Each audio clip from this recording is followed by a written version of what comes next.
In the darkest moments, when hope seems lost and the world turns its back, miracles can happen in the most unexpected ways. Sometimes, the most beautiful miracles happen when you have absolutely nothing left except your heart. Emma Winters woke before her alarm, in that translucent moment between night and dawn when the city outside her window still slept. Her body knew the rhythm, 5:15 a.m., 15 minutes before the ancient clock radio would wheeze to life. 15 precious minutes that belonged only to her. She slid quietly from beneath the thin blanket, careful not to disturb the small, warm bodies on either side of her. Lily, her 3-year-old, had crawled into bed just after midnight, thumb in mouth, dragging her tattered unicorn by one leg. 2-year-old Sophie had followed an hour later, as if sensing her sister's absence from their shared toddler bed in the corner of the room. The apartment, all 450 square feet of it, held their breathing, their dreams, the sweet, sour smell of children's sleep. Emma padded to the bathroom, wincing at the squeak in the floorboard she kept meaning to fix. She closed the door before switching on the light, its yellow glow catching the tired circles beneath her eyes. "Morning, gorgeous," she whispered to her reflection, the same small joke every day. Her blonde hair hung limp around her face, needing a wash, but there wasn't time. There was never enough time. She scrubbed her face with cold water, applied the barest hint of mascara and some tinted lip balm, remnants from what she called her before life when she'd worked in reception at a Manhattan real estate office, before 2 pregnancies and a husband who decided family life wasn't for him. After all, the bathroom walls needed repainting where water damage had caused bubbles in the plaster, but she'd stuck her daughter's finger paintings over the worst spots. Sophie's abstract splashes of color, Lily's careful circles she insisted were pupils and doggies, a museum of small masterpieces. In the kitchenette, Emma started the coffee maker, a garage sale find she'd repaired with superglue and determination. 6 minutes until the alarm. She assembled lunches with quick precision. Half a peanut butter sandwich for Sophie, cut into stars with a cookie cutter to make her eat the crusts. Carrot sticks, a clementine peeled and separated. A few animal crackers saved from the free sample at the grocery store last week. For Lily, the same but with the sandwich cut into hearts because stars are for babies. She placed the lunches in plastic containers she'd washed the night before, tucked them into the faded backpacks hanging on hooks she'd installed by the door. Her movements were economical, practiced, a dance of necessity. When the alarm finally buzzed, Emma was dressed in black pants and a blue button-down shirt, her uniform for the diner where she worked morning shifts 6 days a week. Her second job at the dry cleaners started at 4, giving her just enough time to collect the girls from Mrs. Petrovich downstairs, who watched them for a reduced rate because Emma sometimes brought her leftover pie from the diner. "Rise and shine, my loves," she called softly, brushing Lily's dark curls from her forehead. Lily's eyes fluttered open, momentarily confused before finding her mother's face. "Is it morning already?" "It is, sweet pea. Time to get ready for preschool." Sophie was harder to wake, grumbling and burying her face in the pillow. "No school," she protested. "Yes, school," Emma countered, tickling her daughter's sides until the girl giggled despite herself. "Who's going to feed the class goldfish if you don't go?" This responsibility, assigned last week by Sophie's daycare teacher, had become a point of tremendous pride. Sophie sat up, suddenly alert. "Bubbles needs me." "He certainly does." Emma helped the girls dress, Lily insisting on choosing her own mismatched outfit while Sophie demanded the purple one, which turned out to be a green shirt with purple butterflies. Breakfast was oatmeal with cinnamon and the last of the bananas, sliced thin to make them go further. Emma ate standing up, checking the time, mentally calculating the route that would get them to Mrs. Petrovich, then the subway, then work with exactly 4 minutes to spare. On the wall above their small table hung 3 photographs in dollar store frames. Emma's parents on their 30th anniversary, smiling from their backyard in Ohio, gone now, both within a year of each other just before Lily was born. Beside it, the girls as newborns, tiny red faces peeking from hospital blankets. The third frame held a picture of a beach at sunset. No people, just possibility, a vacation brochure image Emma had cut out and framed because it looked like peace. "Can we call Daddy tonight?" Lily asked, around a mouthful of oatmeal. Emma's hands stilled for just a moment. "We can try, honey. Remember, sometimes he's very busy with his new job." The new job in Seattle that had been more important than child support for the past 3 months. The new job that had come with a new girlfriend and seemingly a new conscience that didn't include room for his previous life. "I drawed him an octopus," Lily said. "With 8 legs and everything." "That's wonderful," Emma said, helping Sophie wipe oatmeal from her chin. "I'm sure he'd love to see it." She didn't say what she was thinking, that Mark probably wouldn't answer. Again, that the FaceTime calls had dwindled from weekly to monthly to when he wasn't so swamped, that she'd stopped leaving messages about the girl's milestones because the void of his response was worse than not sharing at all. The morning routine continued, teeth brushed, faces washed, hair combed and braided, Lily or pulled into a tiny ponytail that stuck straight up. Sophie, Emma packed their special things into their backpacks. Lily's drawing pad and colored pencils donated by the art teacher who'd noticed her talent. Sophie's beloved toy stethoscope from the hospital gift shop after she'd had her tonsils out. "Shoes on, coats on, backpacks ready," Emma sang their daily departure song. "Keys, wallet, phone," the girls chorused back. Having heard Emma's self-reminder so many times, it had become part of their ritual. They were halfway out the door when Emma spotted the envelope that had been slid underneath sometime the previous evening. Official-looking, white with the property management company's logo in the corner. Her heart stuttered. The rent wasn't due for another week, and she had most of it saved already. Just needed one more shift at the dry cleaners. She tucked the envelope into her bag to read later. No time now. Always no time. The diner was busy with the morning rush when Emma's phone vibrated in her pocket. A quick glance showed Mrs. Petrovich's number, and Emma's stomach dropped. The older woman never called during work hours unless something was wrong. 2-minute break, she told her manager, slipping into the back hallway by the restrooms. "Mrs. Petrovich, is everything okay?" "Emma, dear, men are here at building. Many men in suits with clipboards. They are looking at everything. Measuring. The new owner, they say." Emma leaned against the wall, suddenly remembering the envelope still unread in her bag. "Did they say anything else?" "Only that big change is coming. They look at my apartment too, write things down. Not good, Emma. Not good feeling." "I'll be home right after my shift," Emma promised. "Thank you for calling."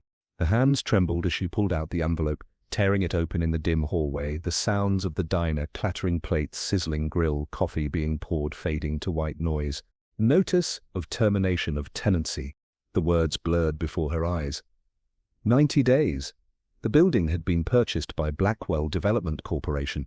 Renovations, luxury condominium, compensation package for existing tenants. A joke of an amount, barely enough for a security deposit on a new place, not accounting for increased rent, moving costs. The letter slipped from her fingers. 90 days. Where would they go? The waiting list for affordable housing was years long. Moving out of the city would mean losing her jobs, starting over where she had no connections, no Mrs. Petrovich to watch the girls. "Emma, table 6 needs coffee." Her manager's voice cut through her panic. She folded the letter carefully, tucked it away, and wiped her face. Straightened her shoulders, filled the coffee pot, smiled at table 6, as if her world hadn't just collapsed. 3 days later, Emma stood among her neighbors in the building's small lobby. The property management company had called a resident information session, which everyone understood meant they were being told, not asked. Sophie clung to Emma's leg while Lily sat cross-legged on the floor, coloring intently in her notebook. Emma had tried to find a sitter, but with the meeting scheduled at 5:30 right between her shifts, there had been no choice but to bring them. Mr. Guzman from the second floor, who had lived in the building for 42 years, leaned heavily on his cane. "They cannot just throw us out," he said, his accent thickening with emotion. "I raised my children here. My grandchildren visit me here." "They can, and they will," said Mrs. Petrovich grimly. "Is America, after all?" The lobby door opened, letting in a gust of autumn air, and 3 people, 2 men and a woman, all wearing expensive coats and carrying leather portfolios. The woman stepped forward, her smile professional and cool. "Good evening, everyone. I'm Claire Hamilton from Blackwell Development. Thank you for coming. We wanted to discuss the transition timeline and answer any questions about the relocation package." "Relocation package?" Mrs. Petrovich snorted. "You mean insult package?" The woman's smile tightened. "I understand change can be difficult. Where exactly are we supposed to relocate to?" Emma found herself speaking, surprising even herself with the steadiness of her voice. The compensation barely covers first month's rent somewhere comparable, and comparable apartments are disappearing every day in this city. The woman glanced at one of the men, who cleared his throat. The market is indeed challenging, but the company has fulfilled all legal obligations regarding notice and compensation. Legal obligations, Mr. Guzman repeated. But what about moral ones? The lobby door opened again, and conversation stopped as a tall figure entered. The three representatives straightened visibly, their demeanor shifting from professional detachment to alert deference. The newcomer unwound a cashmere scarf from his neck, revealing a sharp jawline and piercing grey eyes. He looked to be in his early 40s, his dark hair showing traces of silver at the temples, his coat clearly tailored to his broad shoulders. "Mr. Blackwell," Claire said, "we weren't expecting you." "Clearly," he replied, his voice deep and smooth. "I thought I should see the property firsthand. Please, continue." Ethan Blackwell, the billionaire developer himself, standing in their shabby lobby with its flickering overhead light and cracked linoleum floor. Emma felt a surge of anger rise in her chest. This man, who probably owned multiple homes he rarely visited, was here to personally oversee their displacement. "We were just discussing the relocation package," Claire said. "Some residents have concerns." "Concerns?" Emma echoed, unable to help herself. "Is that what you call it when people are about to lose their homes?" Blackwell's eyes found hers, his expression unreadable. "And you are?" "Emma Winters. Apartment 3C. Single mother of two who works 60 hours a week and still can barely make rent in this unimproved building. You're so eager to tear apart and rebuild for people who already have too much." A small silence fell. Sophie pressed closer to Emma's leg, sensing the tension. "Miss Winters," Blackwell began, his tone measured, "I understand this is difficult." "No, you don't," Emma interrupted. "You can't possibly understand what it's like to lie awake at night wondering how you'll keep a roof over your children's heads, to calculate to the penny what you can spend on groceries, to work until your feet bleed and still be one emergency away from disaster." She gestured around at the other residents. "None of us are here because we lack ambition or work ethic. We're here because this is what working people can afford in this city. A city that increasingly only wants to make space for the wealthy." Blackwell's jaw tightened. Something flickered across his face. Annoyance? Discomfort? He opened his mouth to respond when Lily suddenly stood up from her spot on the floor. "Mummy, look. I finished my drawing." She held up her notebook, completely oblivious to the tension. "It's our apartment building, but I made it pretty with flowers all over." Emma glanced down at the crayon drawing, their building rendered in childish lines, but recognizable, with stick figures in the windows and impossible giant flowers growing up the sides. "That's beautiful, Lily," she said softly. The little girl, emboldened by the attention of the room, stepped forward and held the drawing out to Blackwell. "This is where we live," she explained seriously. "That's our window there, and that's Mrs. P's window, and that's where the bird made a nest in spring." Blackwell hesitated, then took the drawing. Something shifted in his expression as he studied it, a subtle softening around the eyes. "You're quite the artist," he said. "I'm going to be a famous painter when I grow up," Lily informed him. "And Sophie's going to be an animal doctor." Sophie peeked out from behind Emma's leg. "I listen to heartbeats," she said shyly, patting the toy stethoscope she insisted on wearing everywhere. Blackwell looked at the girls, then at Emma, then around the room at the other residents. Mr. Guzman with his cane, Mrs. Petrovich with her arms crossed defiantly, the young couple from 2A holding hands for strength, the nursing student from 4B still in her scrubs from a hospital shift. Something passed across his face, a flicker of, what? Recognition, doubt. His fingers tightened slightly on Lily's drawing. "Perhaps," he said slowly, his eyes meeting Emma's again, "we should revisit some aspects of this project." Claire looked startled. "Sir, the investors can wait for a proper assessment," he cut her off. His gaze hadn't left Emma's face. 90 days may be legal, but that doesn't make it right. Emma felt something twist in her chest. Not hope, exactly, not yet, but the barest possibility of it. She held his gaze, refusing to look away, refusing to be the first to break.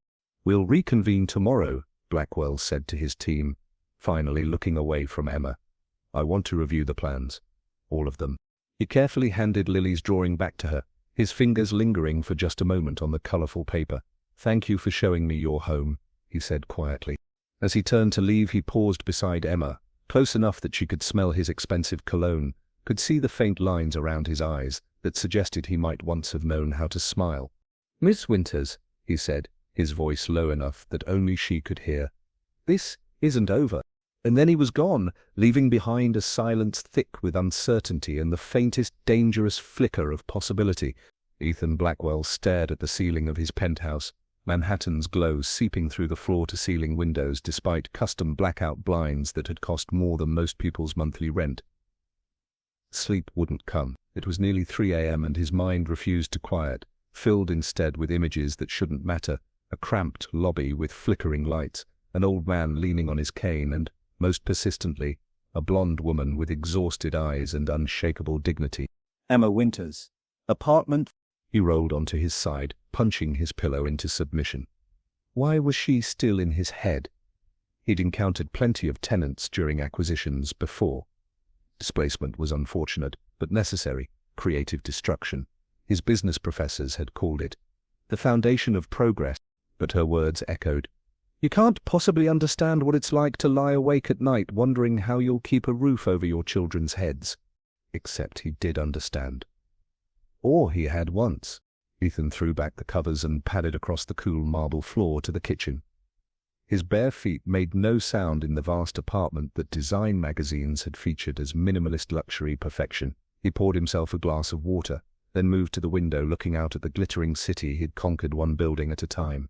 In the glass reflection, he caught a glimpse of himself, and for a moment, superimposed on his expensive silk pajamas and carefully maintained physique, he saw another version, a skinny teenager with second-hand clothes and perpetually worried eyes. Ethan Blackwell, born Ethan Black in a crumbling apartment in Queens, son of a cleaning woman and a father who'd disappeared before his 3rd birthday. The scholarship kid who'd changed his name in college, polished his accent, taught himself about wines and art and how to move in spaces that weren't meant for boys like him. He hadn't thought about that apartment in years, the constant anxiety about rent, the notices taped to their door, his mother working 3 jobs until she got sick and couldn't work any at all. He'd buried those memories beneath achievements and acquisitions, deliberately constructing a life as far from that beginning as possible. But tonight, they resurfaced with painful clarity. That little girl with her crayon drawing Lily, she'd looked at him with such open trust, the kind children only have before they learn how the world really works. And the younger one, hiding behind her mother's leg, with that toy stethoscope. He knew their names. Why did he know their names? Ethan set down his glass with more force than necessary. This was ridiculous. One meeting shouldn't derail years of successful business strategy. The Riverside Heights project was textbook: buy undervalued property, renovate to luxury standards, sell to high-end buyers at premium prices. His investors expected it. His company was built on it. Yet as dawn gradually lightened the sky, Ethan found himself opening his laptop, pulling up files he'd normally leave to his team. Tenant information, building specifications, financial projections. He clicked on apartment 3, Emma Winters. Single mother, 2 dependents. Rent payment history, occasionally late but always paid, with accumulated late fees. Length of residence, 4 years. Previous address, a Queens neighborhood not far from where he'd grown up. An idea began to form, small at first, a minor adjustment to ease his unexpected conscience. By morning, it had grown into something more. Mr. Blackwell? Claire's surprise was evident as Ethan walked into the office 3 hours before their scheduled meeting. I thought we weren't reconvening until 11. Change of plans, he said, brushing past her. Get me everything on alternative development approaches. Preservation models, mixed income housing, renovation in place options. She hurried after him, confusion clear on her face. Sir? Those models project significantly lower returns. The board specifically approved the luxury conversion because I'm aware of what the board approved, he cut her off. I want alternatives. In his office, Ethan closed the door and made 3 calls. One to a foundation he'd established years ago, but rarely involved himself with directly. Another to the company's legal department, and a third to a contact at the city's housing department. By the time his executive team gathered for the scheduled meeting, Ethan had already made decisions they weren't going to like. Emma wrestled with the building's front door, trying to balance Sophie on her hip while managing 2 grocery bags. The door suddenly swung open from inside, nearly causing her to lose her balance. "Sorry about that," said a maintenance worker she didn't recognize. "Let me help you." Before she could protest, he'd taken her bags and was holding the door. "3rd floor, right? I can carry these up for you." Emma hesitated. "Do you work for the new management company?" "Something like that," he said vaguely. "Just started this week." As they climbed the stairs, the elevator having been temporarily out of service for nearly a year, Emma noticed other changes around the building. The flickering lobby light had been replaced. The persistent garbage smell in the 2nd floor hallway was gone. The handrail, previously loose, had been secured. Small changes, almost unnoticeable individually, but together they suggested attention being paid to a building that had been neglected for years. At her door, the maintenance man handed back her groceries. "Have a good day, Miss Winters." It wasn't until he'd disappeared down the stairs that Emma realized she hadn't told him her name. Over the next 2 weeks, peculiar things continued to happen. The washing machine in the basement laundry room, which had been eating quarters without washing clothes for months, was suddenly repaired. The security door that had never properly locked now closed securely. Miss Petrovich reported that someone had fixed her leaky faucet without her even submitting a request. Most puzzling of all was the envelope Emma found slipped under her door containing a brochure for a free after-school art program, just 3 blocks away. Attached was a note saying they had 2 openings available immediately and that they offered childcare until 6 p.m. When Emma called to inquire, they told her both her daughters had already been enrolled by an anonymous donor. "This doesn't make sense," Emma said to Mrs. Petrovich as they sat having tea in the older woman's apartment. "Why fix things when they're just going to tear it all down in a few months?" Mrs. Petrovich shrugged. "Maybe pretty building sells for more money?" "Maybe," Emma agreed, but something didn't add up. These weren't cosmetic changes to impress potential buyers. These were functional improvements that only benefited current residents who were supposed to be leaving. The mystery deepened when Mr. Guzman reported receiving information about a senior housing facility with surprisingly affordable rates and an immediate opening, exactly when his granddaughter had been trying to find him a place closer to her family. "It's as if someone's trying to help us leave," Emma said, though the theory felt incomplete. It was 2 days later when Emma literally ran into Ethan Blackwell in the hallway outside her apartment. She'd been rushing to her second job, already late because Sophie had thrown a tantrum about wearing her raincoat, when she rounded the corner and collided with a tall figure studying the ceiling near her door. "I'm so sorry," she began automatically, then froze as she recognized him. He looked different in jeans and a simple button-down shirt, less intimidating than in his tailored suit, but unmistakably the man who held her future in his hands. "Mr. Blackwell," she said, her voice cooling. "Inspecting your investment?" Something flickered across his face. Discomfort, perhaps. "Miss Winters, I was actually hoping to speak with you." Emma checked her watch. "I'm late for work."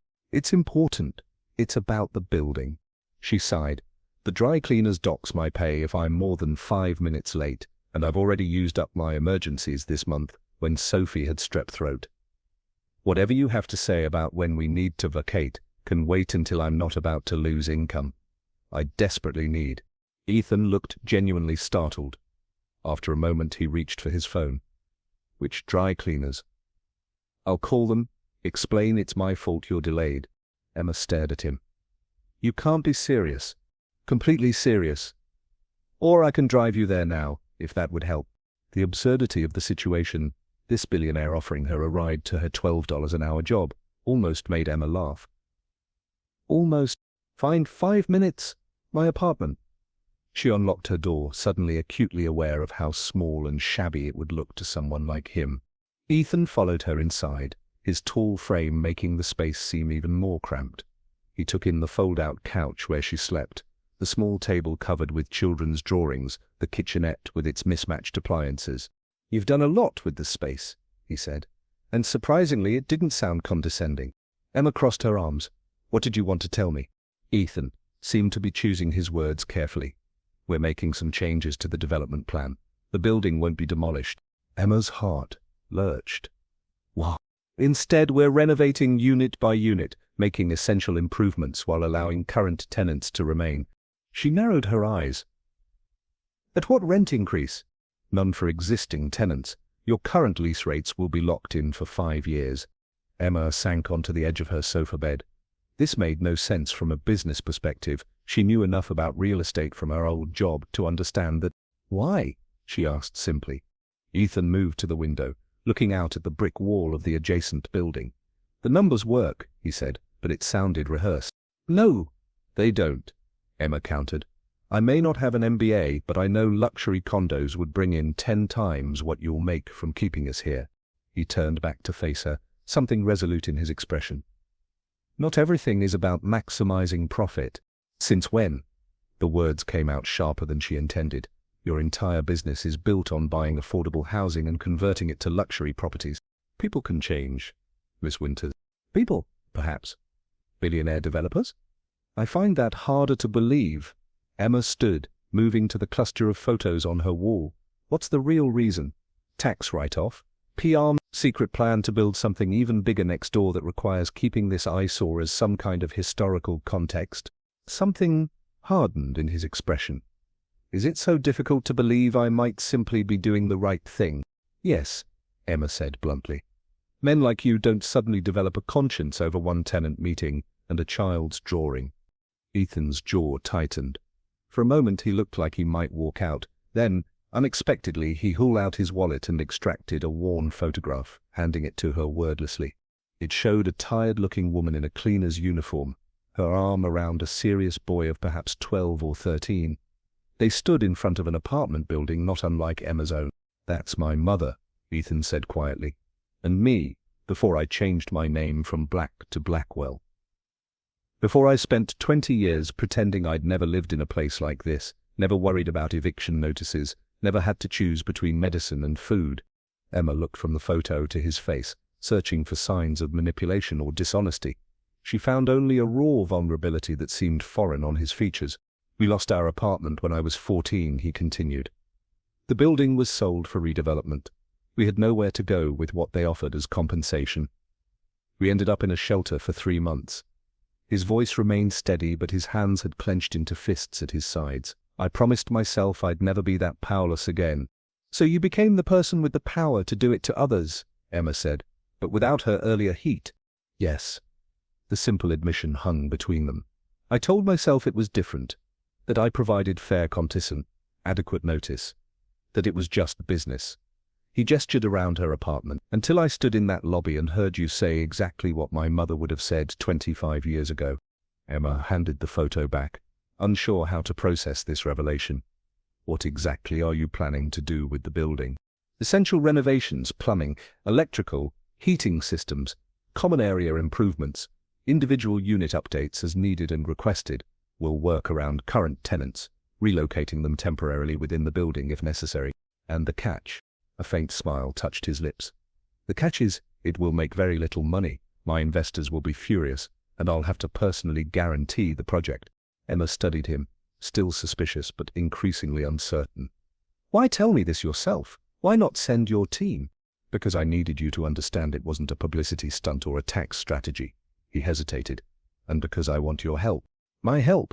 I want to form a resident committee to guide the renovation priorities. You clearly care about this community, and you're not afraid to speak truth to power, as you've amply demonstrated. Emma almost laughed. You want the woman who publicly called you out to help decide how to spend your money. Precisely. His eyes met hers directly.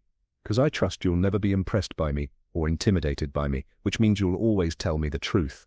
The straightforward compliment caught Emma off guard. She found herself reassessing the man standing in her small apartment, still clearly wealthy. Still powerful, but suddenly human in a way he hadn't been before. I need to think about it, she said finally. Ethan nodded, reaching into his pocket and pulling out a business card. Not the glossy corporate one she would have affected, but a simple one with just his name and a phone number handwritten on the back. My personal cell, he explained. When you decide, either way, call me directly. He moved toward the door, then paused. For what it's worth, Miss Winters, I'm not asking for your trust yet. Just your willingness to consider that people, even billionaire developers, can remember who they once were. After he left, Emma stood holding his card, torn between hope and suspicion. The practical part of her mind catalogued all the reasons she should doubt him, all the ways this could be an elaborate manipulation. Yet something about the worn photograph and the unguarded moment when he'd spoken of his mother lingered. She tucked the card into her pocket and grabbed her keys. She was now definitely late for work, but for once, it didn't feel like the biggest concern of her day. As she locked her door, Emma realized Ethan had never actually explained the anonymous donor who had enrolled her girls in the art program, or the suddenly repaired washing machine, or Mr. Guzman's too-perfect housing opportunity. She fingered the card in her pocket, wondering if perhaps she already knew the answer. The spring sunshine spilled through the newly installed windows of Emma's apartment, catching the dust motes in its golden light. 6 months had passed since Ethan Blackwell had stood in this same room and made promises Emma hadn't quite believed. 6 months of construction noise, temporary relocations within the building, and gradual transformation. Emma set down her coffee cup and surveyed the changes. The walls had been repainted in the warm yellow she'd chosen. The kitchen gleamed with modest but new appliances. The bathroom no longer leaked or grew mold in the corners. The creaky floorboard by the bathroom had been fixed. More surprising were the changes beyond her apartment. The building now had a functioning elevator, secure entry system, and a small community room on the first floor where Mrs. Petrovich had started hosting weekly tea gatherings. The basement laundry contained reliable machines that didn't require constant feeding of quarters. The washing was now included in their unchanged rent. Most remarkable was the former storage area that had been converted into what everyone called the workshop, a bright space with art supplies, 3 computers and shelves of books, a place where the building's children could do homework, create and learn, supervised by rotating volunteers from a nearby community college's education program. Lily practically lived in that room now, her artistic talents flourishing under the guidance of an art student named Marco, who came twice weekly. Sophie had discovered a love of plants and was responsible for watering the small indoor garden, occupying one sunny corner. Emma had never asked who funded these programs. The management company simply announced them as building amenities, but she had her suspicions. Her phone chimed with a calendar reminder. Resident committee meeting at 6 p.m. Committee chair, she couldn't be late. She grabbed her notebook and the proposal they'd been working on for a rooftop garden, heading downstairs to the community room. Mr. Guzman was already there, arranging chairs with Mrs. Petrovich. The young couple from 2A, Jason and Miguel, were setting up coffee and the cookies they'd baked. The nursing student, Aisha, rushed in moments after Emma, apologizing for nearly being late. "Has anyone seen Claire?" Emma asked, referring to Ethan's project manager who usually represented Blackwell Development at these meetings. She called to say Mr. Blackwell himself will be coming instead, Mrs. Petrovich said with raised eyebrows. "Something important to discuss," she said. Emma felt a small flutter in her stomach. She hadn't seen Ethan in nearly 3 weeks, though they'd exchanged occasional texts about building matters. Their relationship had evolved into something she couldn't quite define, not quite friendship, definitely not romantic, but marked by a growing mutual respect. When he entered the room 10 minutes later, Emma immediately sensed something was wrong. Though impeccably dressed as always, Ethan looked tired, shadows beneath his eyes, his customary confidence dim. "Thank you all for being here," he began after minimal greetings. "I wanted to speak with you directly about a situation that affects the building." The room grew quiet. "Due to some financial challenges at Blackwell Development, we need to make adjustments to the renovation timeline." He laid out a revised schedule that stretched the remaining work over an additional 6 months. Emma studied him as he spoke, noting the tension in his shoulders, the careful way he avoided specific financial details. When the meeting concluded and the others had dispersed with murmurs of understanding, she lingered behind. "What's really going on?" she asked once they were alone. Ethan sighed, rubbing a hand across his face. "That obvious? To me, yes." He seemed to weigh his options before responding. "The company is facing some significant challenges. Nothing that will affect your building's renovations. I've made certain of that. But we've had to scale back other projects." "Because of this one?" Emma asked quietly. His smile didn't reach his eyes. "This building isn't the cause of our problems." But something in his careful denial told Emma otherwise.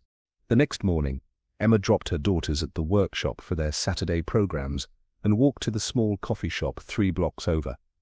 As she waited for her order, she overheard 2 men in business suits at the next table. "Blackwell's finished. one said. The board is moving for a vote of no confidence next week. His own fault, replied the other. That ridiculous project on Riverside keeping rent-controlled tenants instead of converting to luxury condos? Complete waste of capital. And apparently it's not the only one. Word is he's been funneling company resources into community programs, scholarships, all kinds of bleeding heart projects. I heard he personally guaranteed the Riverside renovation. If the company fails, he loses everything. Couldn't happen to a nicer guy, the first man said sarcastically. The market doesn't reward sentimentality. Emma's coffee arrived, but she no longer wanted it. She left it steaming on the counter and walked outside, pulling out her phone. She hesitated only briefly before doing something she'd never done before, calling the number Ethan had handwritten on his card 6 months ago. It went to voicemail. An hour later, Emma sat in the community room surrounded by neighbors she'd rallied through urgent text messages. She repeated what she'd overheard. So he's going bankrupt because he helped us? Aisha asked, eyes wide. It seems that way, Emma confirmed. And there's something else you should know. She took a deep breath. I did some research this morning. The art program Lily and Sophie attend, the college student volunteers, the new playground equipment at the park, they're all funded by the Blackwell Foundation, Ethan's personal charity. Mrs. Petrovich nodded slowly. I suspected. When my grandson needed specialized testing for his learning disability, the school suddenly found scholarship money from this foundation. One by one, others shared similar stories. Mr. Guzman's granddaughter receiving unexpected tuition assistance, the young couple's application fees for adoption mysteriously waived, Ayesha's nursing textbooks provided by an anonymous alumni donor. He never said anything, Emma said. All these months, he's been quietly helping everyone while his company suffers. So what do we do? Jason asked. Emma looked around at the faces that had become more than neighbors, a community, a family of sorts. I have an idea, but I'll need everyone's help. The video was Miguel's idea. As a social media manager for a local business, he knew what captured attention online. They filmed in the renovated apartments, the community room, the workshop filled with children creating art and doing homework. They interviewed residents about what the building had meant to them, how remaining in their homes had changed their lives. Emma spoke last, looking directly into the camera. This is what responsible development looks like.